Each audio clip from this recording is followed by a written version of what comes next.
ஐந்து கரத்தனை யானை முகத்தினை இந்தின் இளம்பரை போலும் ஏற்றனை நந்தி மகந்தனை ஞான குழந்தினை குந்தியில் வைத்து அடி போற்றுகின்றன. தென்னாடுடைய சிவனை போற்றி என் நாட்டவர்க்கும் நிறைவா போற்றி.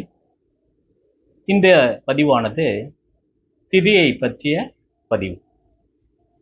இப்போ நமக்கு எல்லாத்துக்குமே தெரியுது, நாள், நட்சத்திரம், திதி, யோகம், கர்ணம் அப்படிங்கிற பஞ்சாங்க அமைப்புல இந்த குஜாதி ஐவர்கள் இந்த அமைப்புக்கு ஒவ்வொருத்தரும் தலைமை ஏற்று அதிகாரமாக அவர்கள் வருகிறார்கள். அப்படிங்கிற அடிப்படையில் நாம் பார்க்கும் பொழுது முதல்ல இந்த பஞ்சபூதங்களுக்கு முதன்மை பெற்ற கிரகங்களாக எவை இருக்கிறது, வழிநடத்தக்கூடிய கிரகங்கள் எவை அப்படிங்கிறத இப்போ நம்ம பார்த்துருக்கோம்.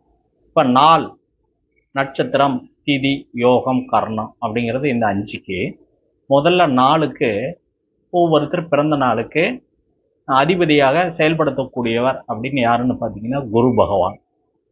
அடுத்தது நட்சத்திரத்திற்கு செயல்படுத்தக்கூடிய அதிபதியாக வரக்கூடியவர் செவ்வாய் பகவான். அடுத்தது திதி அமைப்பிற்கு செயல்படுத்தக்கூடிய அதிகாரத்தை பெற்ற தன்மை அப்படிங்கிறது யாருன்னு பார்த்தீங்கன்னா சுக்கிர பகவான். அடுத்தது யோகம் அப்படிங்கிற அதிபதிக்கு அதுக்கு அந்த பஞ்சபூதத்திற்கு யார் அதிபதியாக வராங்கன்னு பார்த்தீங்கன்னா புதன். அடுத்தது கர்ணம் அப்படிங்கிற அதிபதிக்கு யார் தலைமை பண்பு ஏற்றி அதை செயல்படுத்தக்கூடியவர் அப்படின்னு பார்த்தீங்கன்னா சனி பகவான். இந்த 5 கிரகங்களும் இந்த பஞ்சபூதங்களுக்கு அடிப்படை அதிகாரம் கொண்டவர்களாக செயல்படுகிறார்கள் அப்படிங்கிறத நமக்கு எல்லாத்துக்கும் தெரியும். ஆனால் இதில் இப்போ நான் சொல்ல போகிற தகவல் ரொம்ப புதிய வித்தியாசமான ஒரு தகவல். இது வரைக்கும் நீங்கள் ஜோதிடத்துக்குள்ளே பயணித்திருக்கிற அன்பர்கள் இதை நீங்கள் தெளிவாக புரிஞ்சிருக்க வாய்ப்பில்லை. அதை பற்றி யாரும் சொல்லியிருக்க மாட்டாங்க. இப்போ இந்த பதிவு திதியை பற்றி அப்படின்னு சொல்கிறதில்ல, திதிக்கு அதிபதியாக யார் வராங்க அப்படின்னு பார்த்தீங்கன்னா சுக்கிர பகவான் வருகிறார் அப்படின்னு தெரியும். பொதுவாக நம்மளுடைய புராணங்கள்லேயோ இதிகாசங்கள்லேயோ சுக்கிரனுடைய வரலாறு அப்படின்னு நமக்கு படிக்கும் பொழுது சுக்கிர பகவானுக்கு ஒரு கண் இல்லை, ஒரு கண் தான் இருக்குது அப்படிங்கிறது நமக்கு எல்லாத்துக்கும் தெரியும். சரி, இப்போ இதை சுக்கிரன் எங்கே உச்சம் ஆகிறார் அப்படின்னு நீங்கள் பார்த்தீங்க அப்படின்னா மீன ராசியில் சுக்கிர பகவான் உச்சம் ஆகிறாரு. அது உச்சமாகக்கூடிய அந்த மீனங்கிறது என்ன அப்படின்னா கடல் சார்ந்த அமைப்பு. அப்போ புயல் உருவாகும் போது, கடல்ல புயல் உருவாகும் போது அந்த புயலினுடைய அமைப்பு பார்த்தீங்கன்னா ஒரு கண் அமைப்பாகத்தான் செயல்படும். அப்போ அங்கே ஒரு கண் தான் இருக்கும், 2 கண் இருக்காது. அப்போ புயல் உருவானாதான் நாட்டில் மழை அதிகமாக வரக்கூடிய ஒரு சூழ்நிலை இருக்கு. அப்போ அந்த மழை மட்டும் வருமா அப்படின்னு பார்த்தீங்கன்னா காற்றும் சேர்ந்து கூட வரும் இல்லையா? அப்போ புயலும் அதாவது காற்றும் மழையும் சேர்ந்து ஒன்றாக வருவது தான் அந்த புயலினுடைய அமைப்பு. சரி, இப்போ இந்த அடிப்படையில் ஒரு இடத்துல ஒரு கடலில் புயல் உருவாகுது அப்படின்னா அந்த புயல் உருவாகிறதுக்கு முதல்ல என்ன வேணும் அப்படின்னா அந்த கடல் பகுதியில் காற்றினுடைய சுழற்சி எந்த அளவுக்கு இருக்கோ அதை பொறுத்து தான் அந்த புயல் எப்படி வலுவாக ஆக போதா அல்லது வலுவிழக்கிறதா அப்படிங்கிறத, மெதுவாக எப்படி கரையை கிடக்கிறது இல்லை வேகமாக கரையை கிடக்கூடாதா, எந்த டைரக்ஷன் போகுது அப்படிங்கிறத தீர்மானிக்கக்கூடியது இந்த காற்றினுடைய அமைப்பு. இது வானவியல் சாஸ்திரத்தில் நமக்கு அறியப்படக்கூடிய அமைப்பு. இப்போ இந்த காலபுருஷனுக்கு 12ஆம் வீடு அப்படிங்கிறது சுக்கிரன் உச்சமாகக்கூடிய வீடு, அங்கே புதன் நேசமாகக்கூடிய வீடு. அப்போ புதன் அப்படிங்கிற தன்மையில் அங்கே ஏன் அந்த புதன் பகவான் நேசமாகிறார் அப்படிங்கிறதையும் பார்க்கணும். அதாவது புதனுடைய வீடு 2 வீடு, அந்த 2 வீடு மிதுனங்கிறது காற்று ராசியை சொல்லக்கூடியது, கன்னி ராசி என்பது மண் தத்துவத்தை கொண்டது.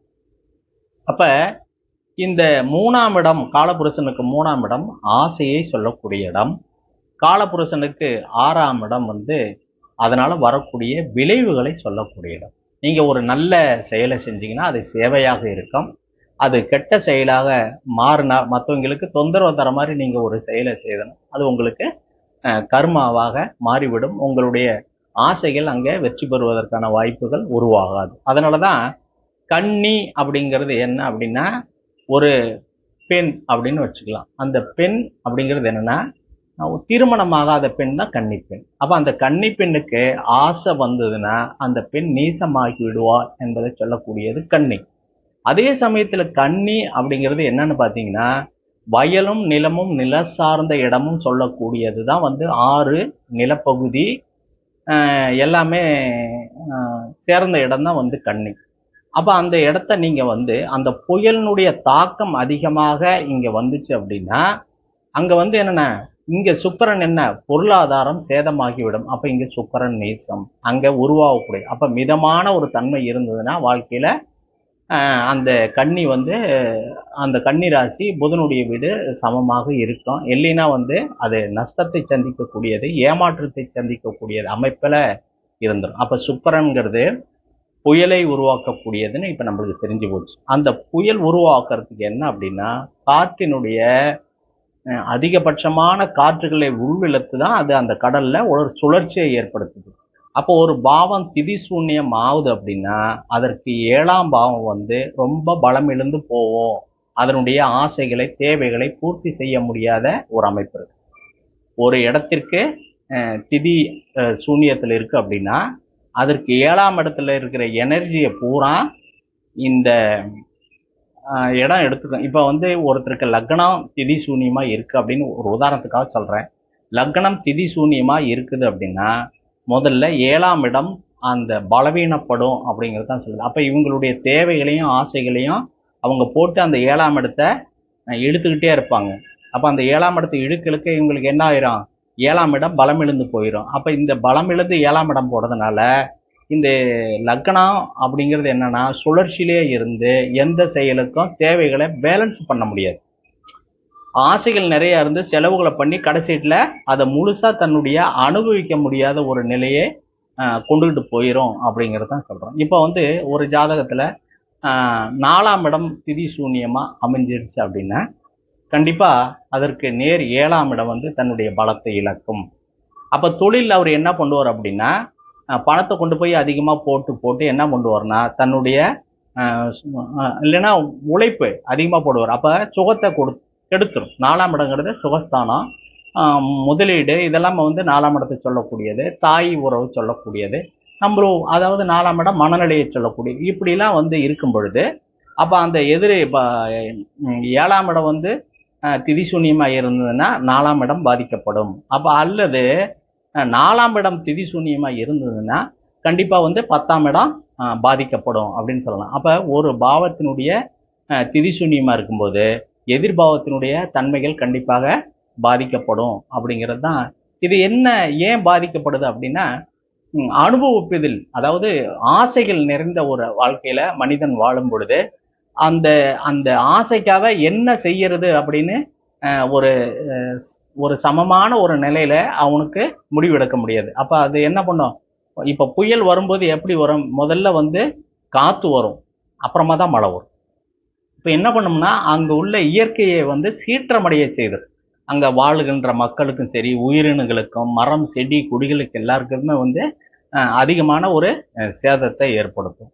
அதனால அதுல பாதகாதிபதியோ அல்லது வக்கர கிரகங்களோ அல்லது அஸ்த கிரகங்களோ அஸ்தமான கிரகங்களோ இருக்கும்போது அதனுடைய பலவீனம் ராகு கேதுக்கெல்லாம் இருக்கும்போது எந்த அளவுக்கு பலவீனமா அந்த ஜாதக அமைப்பு இருக்கோ அதை லக்னாதிபதி எந்த அளவுக்கு அதை அந்த ஜாதகத்துல எந்த அமைப்பில் இருக்காலோ தசாபுத்தி எந்த அமைப்புல இருக்கோ அதையெல்லாம் பொறுத்து தான் அந்த திதி சூன்யத்தை நாம நிர்ணயிக்க முடியும். எனவே திதினா என்ன அப்படின்னா சுக்கிரனுக்கு ஒரு கண்ணு, அது கடல்ல வர புயல் சின்னத்தை குறிக்கக்கூடியது. அது பூமியை நோக்கி வரும்போது எந்த அளவுக்கு வேகத்தையும் தாக்கத்தையும் ஏற்படுத்துதோ அதனால மழையும் காற்றும் உயிரினங்களையும் பொருட்களையும் சேதப்படுத்தக்கூடிய ஒரு அமைப்பை உருவாக்கும் அப்படிங்கிறத இதன் மூலமா நாம் இன்னைக்கு தெரிஞ்சிருக்கிறோம். எனவே இப்போ நம்ம திதி சூன்யம் அப்படிங்கிறத பத்தி விளக்கமா தெரிஞ்சிருக்கோம். அப்போ ஒவ்வொரு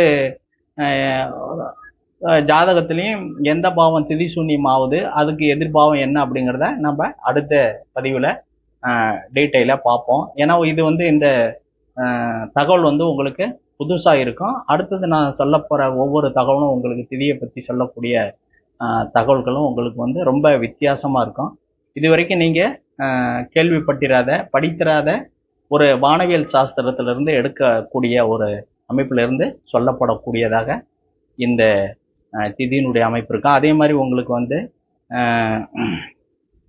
நாமயோகம், கர்ணம் இதெல்லாமே உங்களுக்கு நட்சத்திர பலன் இதெல்லாமே உங்களுக்கு பிறந்த நாள், பிறந்த கிழமையினுடைய பலன் இதெல்லாம் ரொம்ப வித்தியாசமாக இருக்குது. நீங்கள் புரிஞ்சுக்கிற அமைப்பில் ரொம்ப வித்தியாசமாக சொல்லணுங்கிறது தான் என்னுடைய நோக்கம். அது உண்மையாகவும் இருக்கணும். வானவியல் சாஸ்திரத்திலையும் ஜோதிட அமைப்பிலையும் கூட ஒரு நல்ல ஒரு புரிதலோட இருந்தால் தான் மக்கள் இதை தொடர்ந்து பார்ப்பாங்கங்கிறதையும் அது மூலயமா நிறைய விஷயங்களை நான் அறிந்து கொண்டே இருக்கிற காரணத்தினால் உங்களுக்கு நான் இதை வெளிப்படையாக சொல்கிறேன்.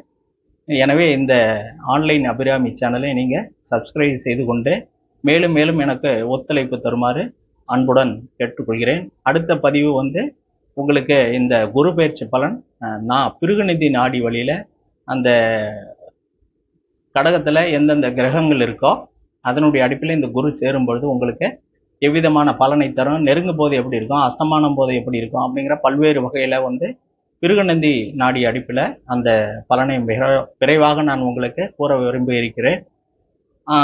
எனவே நீங்கள் இந்த சேனலை சப்ஸ்கிரைப் செய்து கொள்ளுமாறு உங்களை அன்போடு கேட்டுக்கொள்கிறேன். நன்றி, வணக்கம். வாழ்க வளமுடன், வாழ்க வையகம்.